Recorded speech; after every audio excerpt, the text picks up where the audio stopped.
everybody, I'm Craig. And I'm Brittany. And today we're going to talk about some of the causes of low back and hip pain.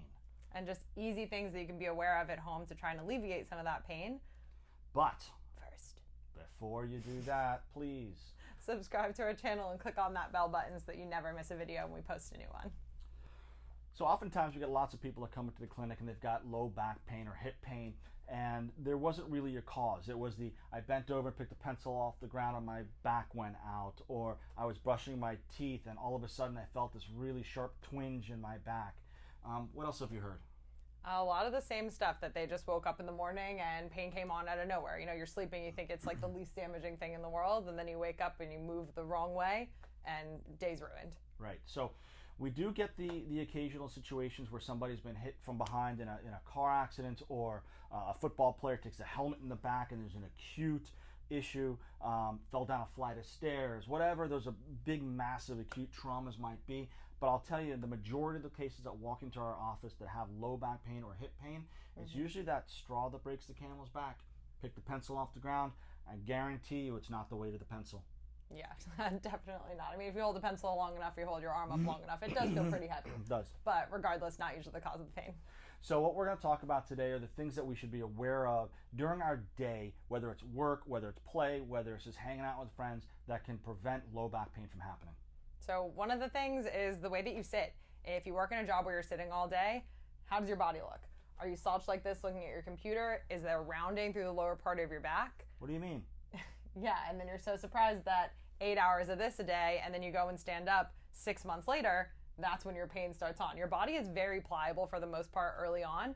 After a while, when you repeat the same movements, it loses that pliability and that ability to reverse what you've been doing repetitively. Right, so think about it. You're going to be sitting at a desk for 8, 10, 12 hours a day. Don't forget that we sit when we drive to the office. We sit for breakfast, lunch, and dinner. We sit through meetings on top of sitting at our desk if we have one of those types of jobs. And then you're tired and you sit home and you watch TV at the end of the day. So either way, whatever position that you're staying in, and we're going to talk about standing also, that the position that you're sitting in is super, super important.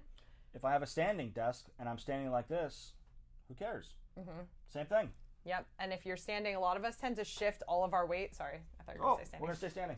A lot of us tend to shift all of our weight so that you're really weightless on one side and this hip is sitting up here, right? And then you come into the clinic and you're like, well, why is my hip higher than the other side? Well, you've been doing this for 8 hours, 9 hours, and sometimes we stay constant on one side, and you're always pushing that one side up. Then you go and you sit in your car, or you sit at your desk, sorry, and you have your leg crossed, and that same hip stays elevated. It hasn't had time to come down, that muscle, and hasn't had time to lengthen to bring your body back to that neutral position. Right, and if you're carrying a purse or a backpack on one side, shoulder gets pulled up.